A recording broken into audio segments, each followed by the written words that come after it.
Today, the topic is American Foreign Policy Toward the Middle East, Part 4. Today is the 29th of August, 2017, and this is Athens Speakout number 412. We are continuing a discussion of America's support of the State of Israel through the seminal book written called The Israel Lobby and the United States Foreign Policy by John J. Mearsheimer and Stephen M. Walt. We have finished discussing the 5 official Arab-Israeli wars: the War of Independence, 1945 to 49, second, the Suez Crisis, 1956, which was a stalemate for Israel and a defeat for the French and British empires.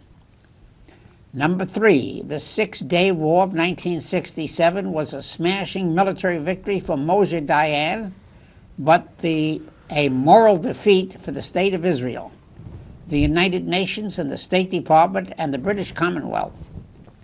They were still hoping for a two-state solution.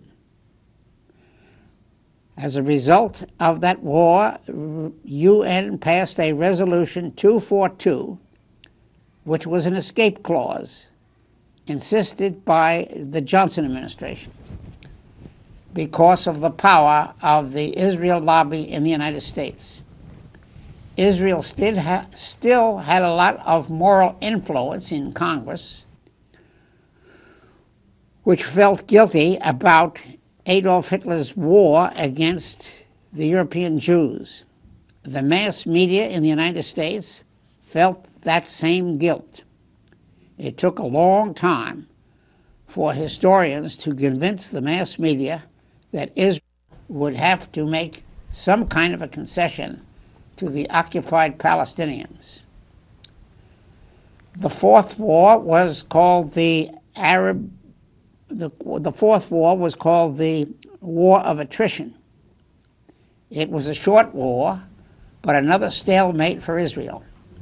The Nixon administration, through Secretary of State William Rogers and the National Security Advisor Henry Kissinger, forced Israel to stop bombing Cairo with United States aircraft.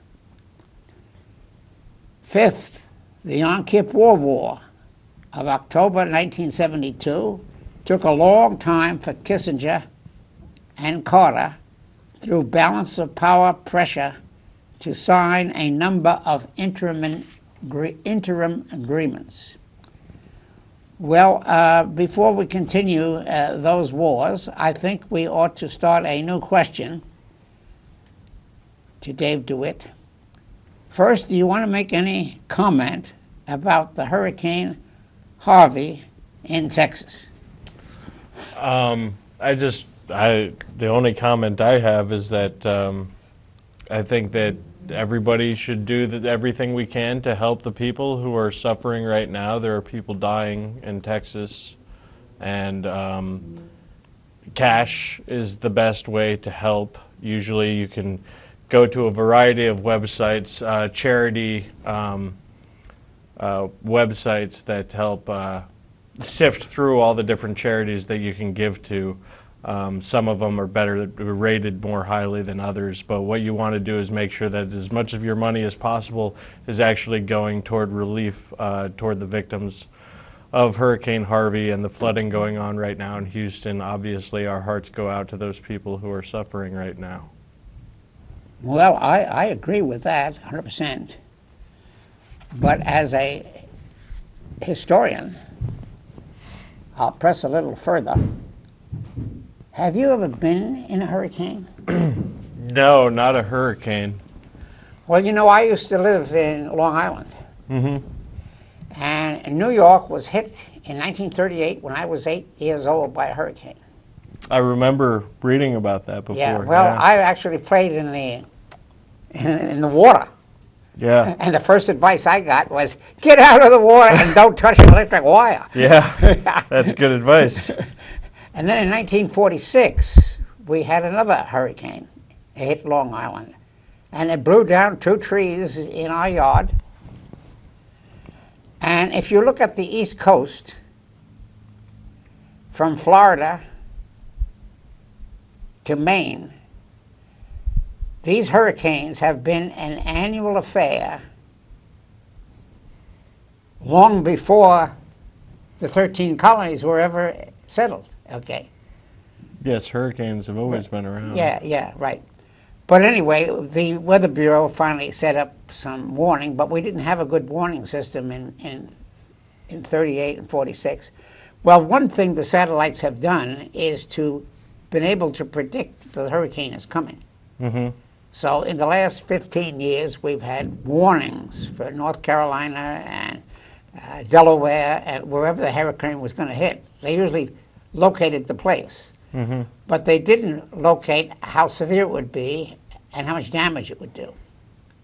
So I'd have a long-range view. I just found, I just want to mention, I found the resource. It's charitynavigator.org. Oh, if you go fine. to charitynavigator.org, you can find the charity that best suits your goals and has a rating to tell you how good that charity is Right. and how much of your money will go toward relief. Right. Well, we're burdened by charity in Athens County. And There are some local efforts going on, and we'll report about that. we have our own poverty problem, health problems. Yes. Yeah, so There the are hurricane lots is, of- the hurricane. You can use charitynavigator.org to find out, Yeah, to yeah. search by location if you Okay. want to help people here in Athens So County as well. you can't save everybody, and you have to have a priority of what charities you're going to give to. And so I was looking at this from the point of view of the long range and the effect that it might have on the long range problem of global warming.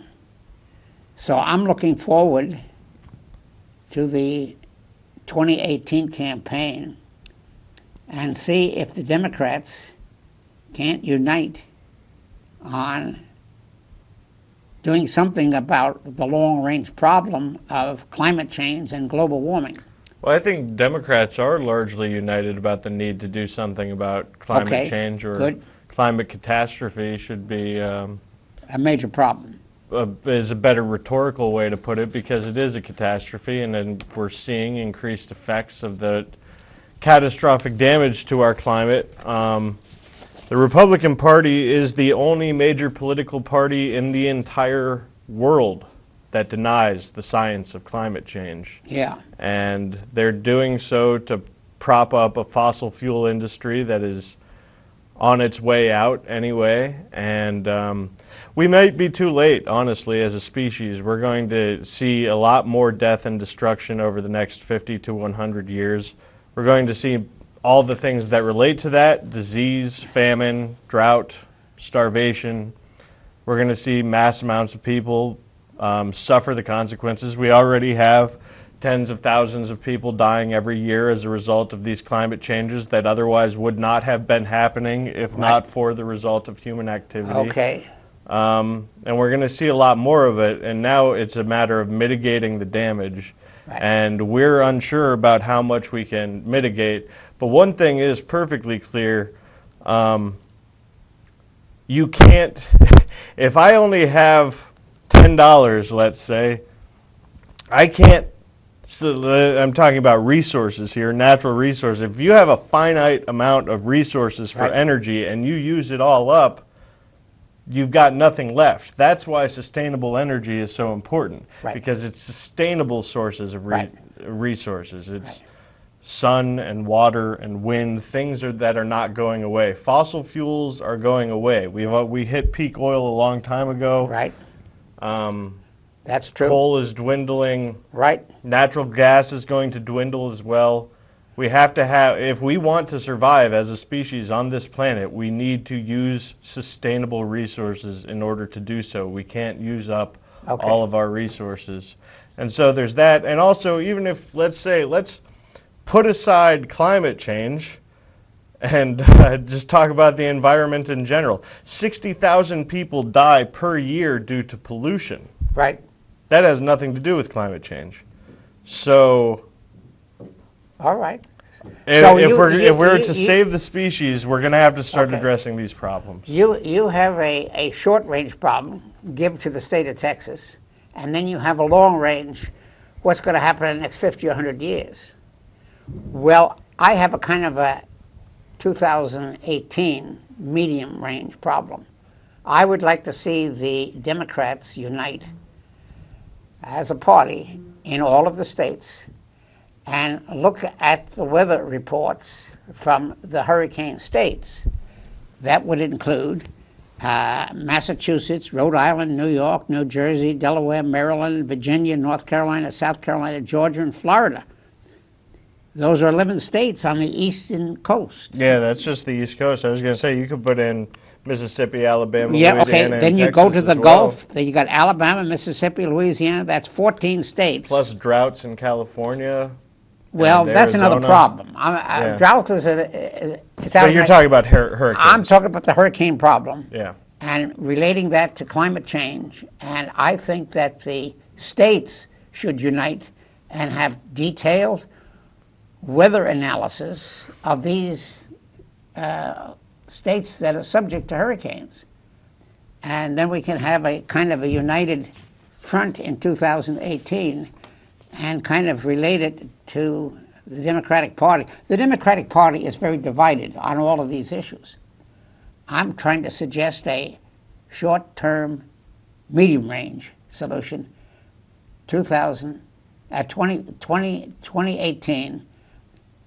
Let's get some in-depth reporting on the relationship of hurricanes and climate change and what the Trump administration can do, and bringing back a detailed program for climate change. I think the Trump administration's already made their position perfectly clear by pulling out of the Paris Climate Accords. Well, we have to get it back. They have no interest in doing anything Right. to help solve this problem, or at least confront But the some problem. of the Republicans made, They've got the Sergeant Schultz idea. I see nothing, I hear nothing. yeah, but some of these Republicans in the Congress can change their vote. And if they don't, some of the Democrats might have a comeback. Yeah. The 2018 election is worth looking at. I agree that it is a political issue. For instance, Senator Ted Cruz and Senator John Cornyn of Texas both voted against hurricane relief from Hurricane Sandy. Right. Back when that hit the East Coast. Well, maybe they'll And now, change it. and also 20 U.S. Congressmen, Republican congressmen from Texas, Right. also voted against hurricane relief. Now, all of them are going to be seeking hurricane relief for Hurricane Harvey in Texas because it's their state. I think the important thing to remember here is We're all in it's the not same boat. just important when it's your own backyard. Right. We are all in the same boat. We're the same country. We're Right. the United States of America, Right. not the divided states of America. And we all need to help each other when we're all hurting. Great. You and I are on the same page. Well, anyway, we can now get back to the major theme, the ending of the Arab-Israeli wars. And I will recall that Menachem Begin's invasion of Lebanon and Syria was the sixth of these wars, but Israel calls that the first Lebanese war in 1982. The Reagan State Department forced the PLO and Begin troops to go back to Israel. Begin retired in somewhat of a disgrace. I call this the Sixth War, but that's not officially recognized. And during the Reagan administration, AIPAC in 1984 published a college guide exposing the anti-Israel campaign on the campus. This was an example of the Israel lobby working to extend Ronald Reagan's administration in a warlike way. Reagan, as an experienced Hollywood actor, was never an anti-Semite. Reagan was educated in a small Eureka college in rural Illinois, which has a Disciples of Christ denomination, which is related to the great body of Calvinist churches. The leading Catholic conservative journalist in the United States was William F. Buckley, descendant from the Standard Oil millionaire family, and he wrote a seminal book in 1947, God, Man, and Yale, published by Henry Regney in Chicago in 1951. Henry Regney was a Catholic book publisher, one of the few, and published his books in Chicago, which had very few Jewish editors, unlike New York and Washington, D.C. From that base, William F. Buckley became a leading columnist in most of American newspapers from the 1950s into the 1970s and 80s. Buckley became a fan in January of 1950 of the demagogue Senator Joseph R. McCarthy, Republican from Wisconsin, and was also a Roman Catholic. Even after McCarthy's resignation from Congress because of demagoguery, Buckley continued to defend McCarthy until Buckley's death in February of 2008. The Wall Street Journal was the leading old conservative newspaper in the United States, and it specializes in publishing information about buying and selling stocks and bonds. Some of the prominent neoconservatives were: 1. Elliott Abrams of the State Department official, who was appointed by Ronald Reagan in 1985 to administer the Inter-American Affairs, formerly known and historically known as Latin America. President Ronald Reagan, elected in 1980, promised dozens of plans. One of his minor problems was that the United States military had intervened in El Salvador and Nicaragua to turn back the Sandinista revolution, which had expanded during the previous Democratic administration. Israel became somewhat involved in Nicaragua by sending Israeli secret agents to help the Reagan administration to overthrow the Sandinista regime in Nicaragua. Israel did this dirty work for the Reagan administration to avoid the Friends of Latin America and the Democratic Party from putting their finger on any CIA agents or assets. Mearsheimer and Walt notes these in his Israel Lobby. We had introduced the problem of neoconservatives in the last show. A second important neoconservative was the State Department's official John Bolton. Third, Paul Wolfowitz, Assistant Secretary of Defense. Fourth, James Woolsey, Director of the CIA. Fifth, Michael Ledeen, an asset for the CIA. Sixth, Professor Bernard Lewis of Princeton University, a Jewish expert on Iran. And many other pundits like Max Boot of the Council on Foreign Relations, journalist Daniel Pipes, and David Frum. Those people are still active at present in the mass media. The neoconservatives also publish newspapers like Commentary, the New York Sun, the Weekly Standard. Think tanks like the American Enterprise Institute, AEI, largely recruited neoconservative speakers. Other neoconservative committees were in the Middle East Forum, the Project for the New American Century, the Washington Institute for the Near Eastern Policy, the Hudson Institute, the Jewish Institute for National Security Affairs. This institute drew up a strategic war plan, which they sent to the Pentagon intensifying American occupation of Afghanistan long after Osama bin Laden had fled to Pakistan and after the 9/11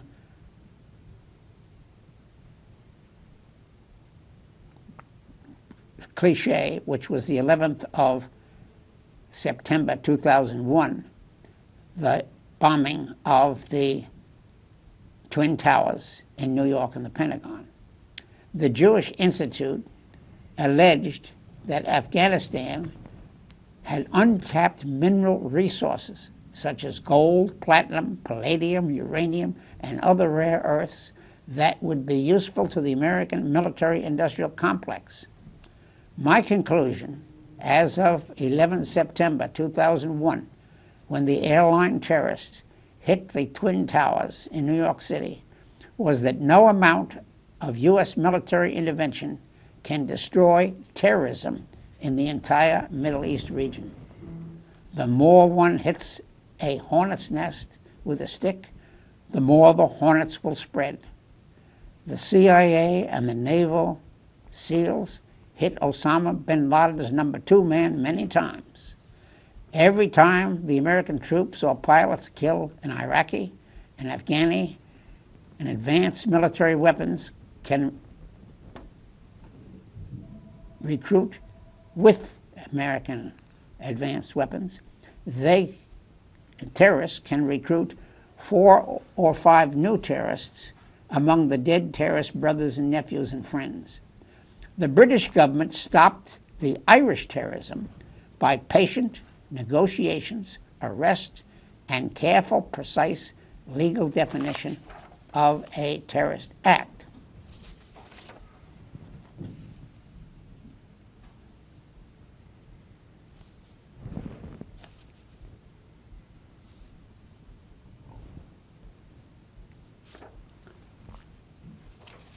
A terrorist act can only be prosecuted in the jurisdiction of the United States. The U.S. cannot control all of the nations in the Middle East with its own manpower.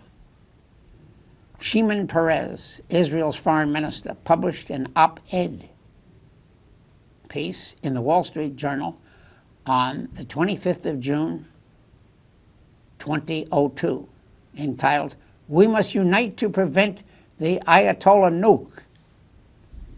This was documented in the Mearsheimer Walt book.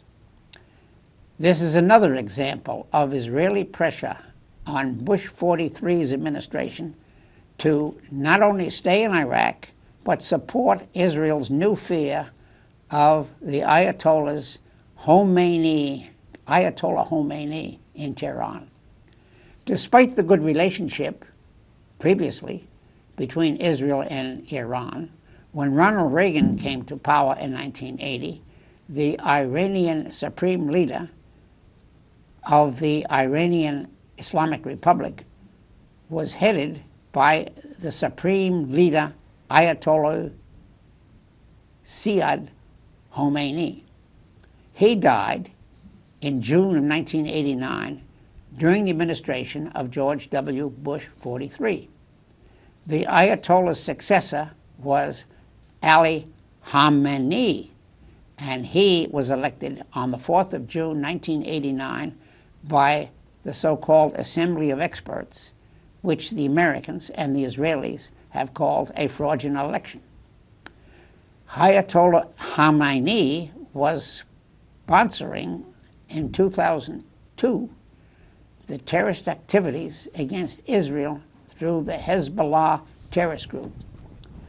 The Israelis presented the Bush 43 administration and pressured them to support Israel's new fear of Iran. The Hudson Institute, the New Republic, the director of IPAC continued to advocate that the Bush administration take action against Iran's so-called nuclear threat. By the fall of 2005, the Bush 43 administration was trying to get the UN Security Council to condemn Iran, and they partially succeeded in December of 2006. In March 27, the Security Council passed sanctions against Iran for its refusal to shut down its nuclear production facilities. Prime Minister Ehud Olmert told the joint session of Congress on the 24th of May, 2006, that Iran, with its nuclear weapons, was like a savage that led to the horrors of World War II. Ehud Olmert was then Israel's prime minister, a government that had more shakeups than the Italian and French governments have had since 1946. The Likud party has become almost a one-party system. The American press seldom reports on Israel's many shakeups of its foreign ministers and its prime ministers. The American public opinion assumed that the Israeli president was becoming more and more like the American president, with political authority as a chief of state. The American president is not elected like the British foreign prime minister, like the British foreign... let me state that again. I'm getting senile. The American president is not elected like the British prime minister from the House of Commons.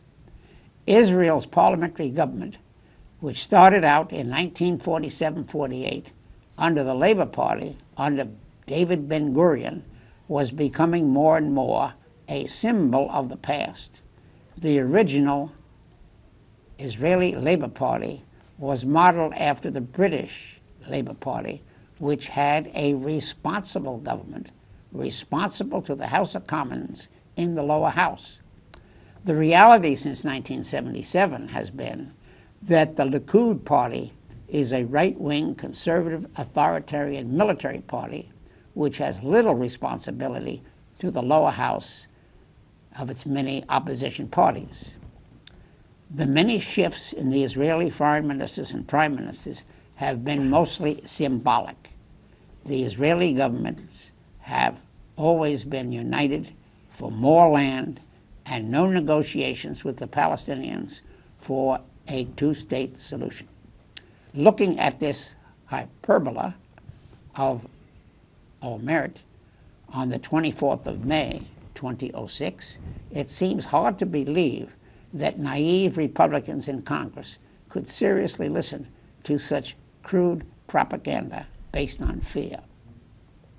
In May of 2007, 71% of the Israeli population, according to an Israeli poll, advocated a military option against Iran if the regime does not end its nuclear program. An American-Israeli pacifist, academic, David Shulman, has gone way beyond Mearsheimer and Walt in criticizing the state of Israel. The American-born Shulman came to Israel at age 19 during the Six-Day War because he was in love with the Hebrew language. Today, he has not built up enough willpower to return to the United States. Instead, Professor Shulman stayed and taught courses at Hebrew University until now. He wrote a review article in the New York Review of Books, published 22 June 2017. Shulman is now disgusted with the continued but small Israeli attacks on the people of Gaza. Looking back at General Moshe Dayan's conquest and his great military victory, Shulman is a pacifist, regrets the fact that LBJ covered up for Israel's aggression in 1967. Today, Shulman now supports Jimmy Carter's attempt to negotiate a two-state solution. He also reveals an amazing bit of information. James Baker III, Secretary of State and Republican for President Bush 41, criticized AIPAC for continuing the Jewish settlements in the West Bank. Many in the Department of State and many official mediators have demonstrated to the Israeli settlements that should be stopped in the occupied territories. Only James Baker III, so far, with political authority, has spoken out against AIPAC. Shulman, from safe academia, writes another story about Likud's hypocrisy. The Israeli Supreme Court is one of the few liberal institutions left in Israel. Occasionally, the court comes to the rescue of a rich Palestinian who has title to confiscated land by a Jewish settler. The government compensated the Jewish settler for the full $137,000. The settler took the payment and then went to the next farm and bought another Palestinian piece of land for an equivalent value with Israeli government money. Shulman ends this essay with the comment that American Jews should join Christian liberals like Jimmy Carter and James Baker III. The United States should start coercing Israel to stop helping to expand Jewish settlers in the occupied territory. In the summer of 2006, when Ehud Olmert was Israel's prime minister, the Israelis fought a 34-day war against Lebanon. The Hezbollah and the Shia terrorist group at that time controlled the southern part of Lebanon. This became the Second Lebanon War, according to Mearsheimer and Walt. In 1982, war was relabeled the First Lebanese War.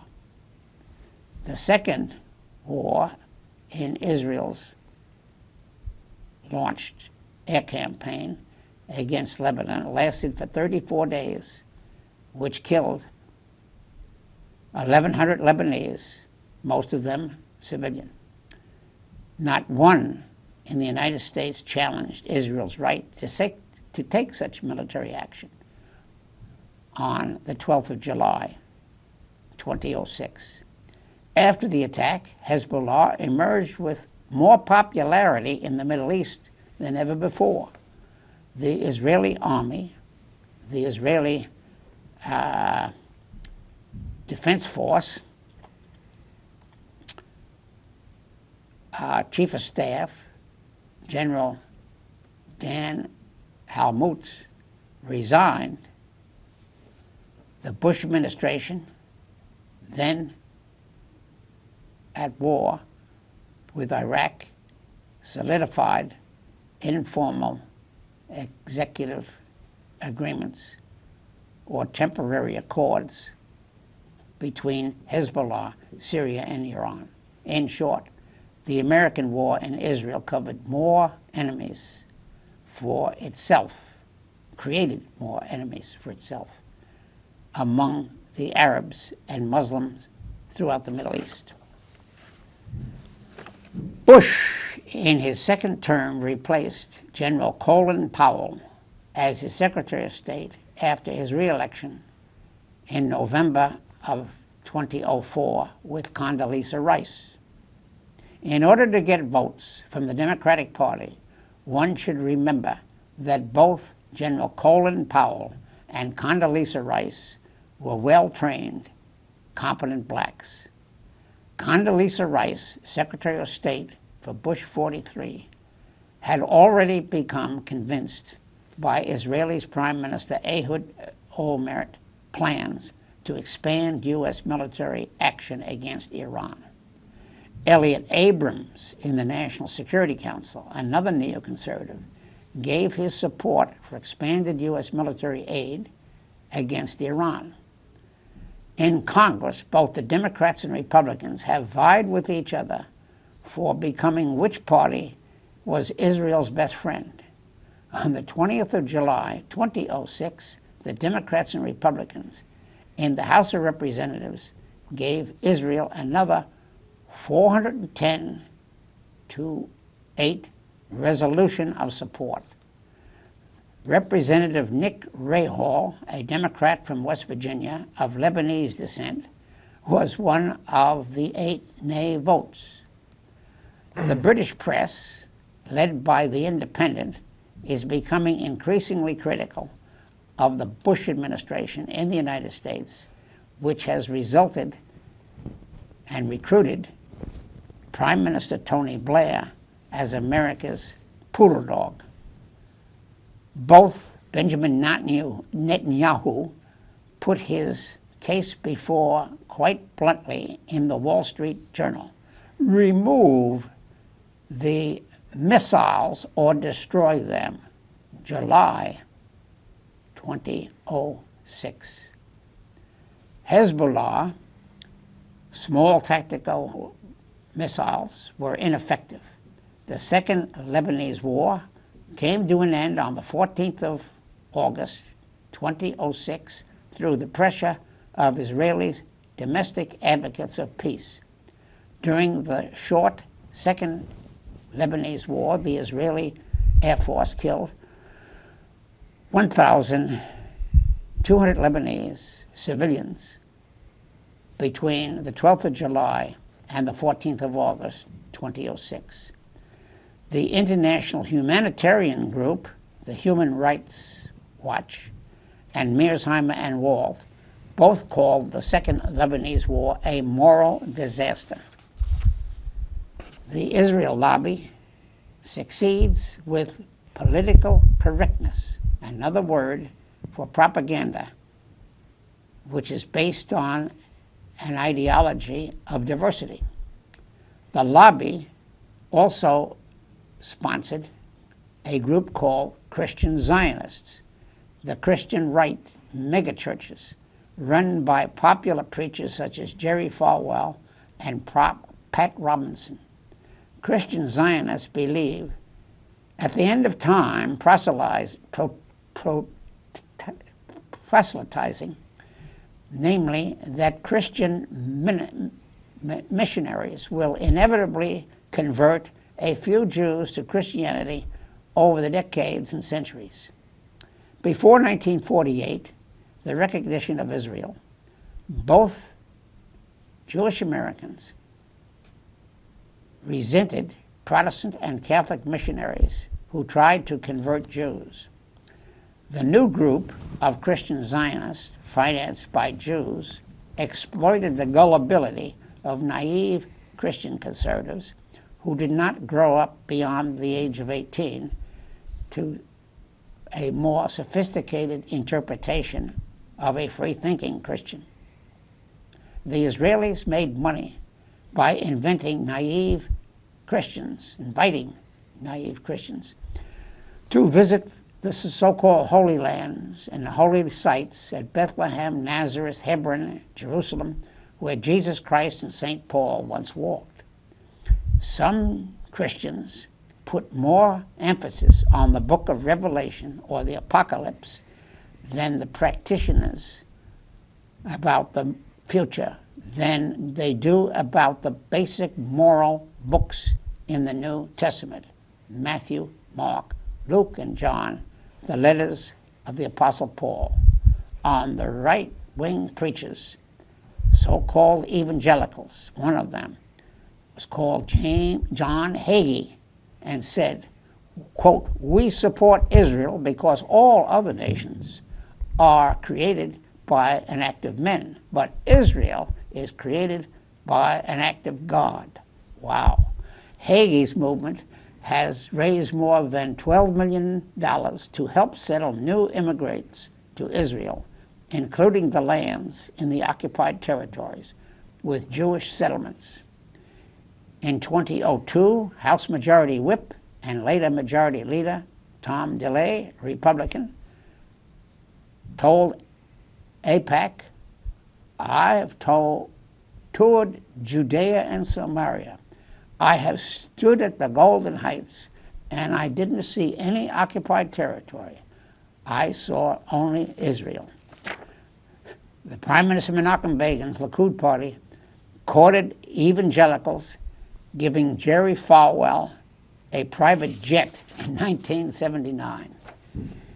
In 1980, Jerry Falwell was the only weak, uninformed Christian ever to receive a medal created by Vladimir Jabotinsky, the Polish Jewish ideologue who advocated the individual assassinations as the means for the Zionist victory in 1945-1948 in the First War. By 1980, few Americans still remembered the importance of David Ben-Gurion, the prime minister when Israel was recognized by Truman in 1948. Prime Minister Benjamin Netanyahu, in his first term, wined and dined many evangelical Christians.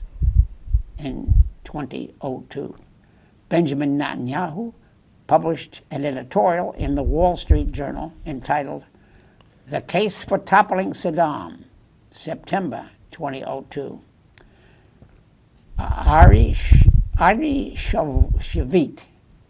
Shavit criticized Netanyahu in an even more recent book that's entitled "My Promised Land: The Triumph and Tragedy of Israel," published in New York in 2013.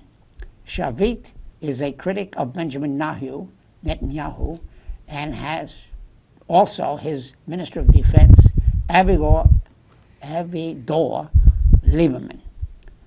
Avi Shavit is an Israeli reporter who writes for the left-wing Israeli paper Haaretz. He was born in 1957 and is now 59 years old. Shavit joins Benny Morris and Ian Pappy as critics at the beginning of the War of Independence, documenting the activities of Benjamin Netanyahu's Stern Gang and Irgun and other militant groups. In light of history, those individuals today might well be called terrorists. The New York Times, the leading pro-Zionist editorialist, was William Safire. Safire was born in New York in 1929 and worked for public relations firms for Richard Nixon and wrote some of his speeches. He began his career as a pro-Zionist columnist for the Times in 1973. He worked there writing anti-Russian articles until his retirement in 2005. Safire supported George Bush 43's wars in Iraq and Syria. As the Washington Post's leading conservative editorialist was Charles Krautheimer. Krautheimer was about 20 years younger than William Safire, and both Krautheimer's parents and Simon's parents were Orthodox Jews. Besides writing for the Washington Post, he wrote articles for the New Republic and the Weekly Standard, justifying George W. Bush's long wars against Israeli entities, such as Iraq enemies, long wars against Israel's enemies, Iraq, Syria, Gaza, and many Jews raised their children to have dual loyalties, one to the United States and two to the State of Israel. Many Christians feel guilt for standing by in 1933 to 45 while Hitler exterminated millions of European Jews. AIPAC played an important role in defeating a major Democrat, Senator J. William Fulbright, Democrat from Arkansas. J. William Fulbright was the chairman of the powerful Senatorial Foreign Relations Committee and was a major bloc to Israel's growing influence in the United States after the recognition of Israel. Fulbright had been a Rhodes Scholar in the 1920s and served in the Arkansas House of Representatives before he became president of the University of Arkansas and then senator.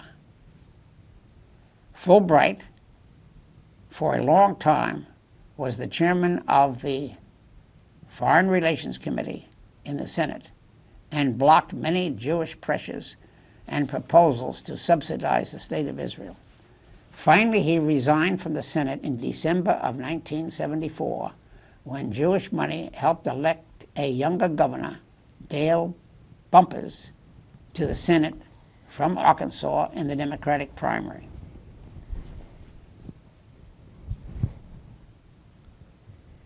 After Nixon's resignation, the older Fulbright was not going to procure more money to fight the younger Bumpers. Fulbright had a long, successful career and probably assumed that either Jerry Ford or Jimmy Carter would bring America back to the two-party democratic system based on the voters in America in the 50 states. The international affairs and growing power of multinational corporations and the ambitions of the New York, Washington newspapers would cause Fulbright much longer fight in his few remaining years. He took the time from 1974 to his death to write his memoirs.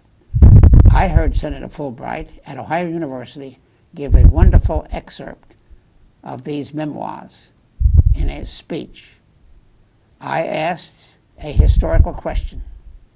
Did your historical experience in light of the American Civil War lead you to educate the American people for peace in your long career since 1945?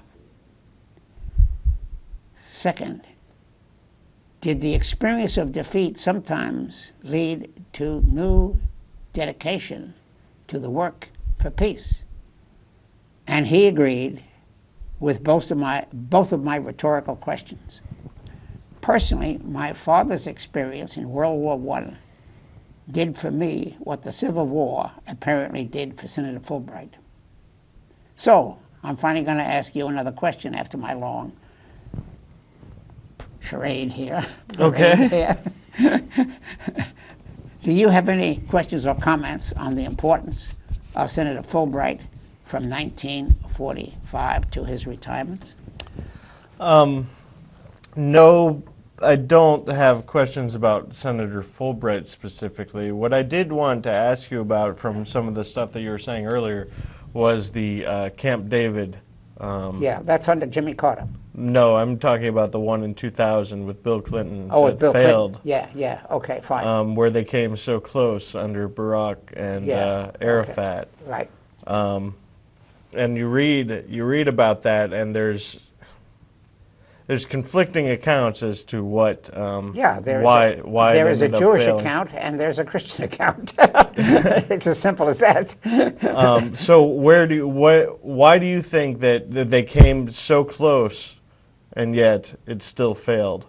And do you think that now that the Likud party is back in power in Israel and has had a pretty firm hold on power ever since, do you think that they will be able to even get that close again at any time? Well, I have no prediction soon? for that. No prediction for that. But here's the problem with Clinton. Clinton came from Arkansas, and he ran, in theory, as a peace candidate against the wars of the Bushes, right? Mm-hmm. But Clinton had Jewish advisors in his administration because the Democratic Party has to give money to the Democratic Party to places like West Virginia and Arkansas to buy the senatorial candidates. And that's the problem with Fulbright. Fulbright lost because he was getting older and he no longer wanted to raise money to fight a losing cause in his old age. Well, anyway, when Clinton came to power, he had Jewish advisors in his administration, and they pushed the button in Iraq. No, not Iraq, in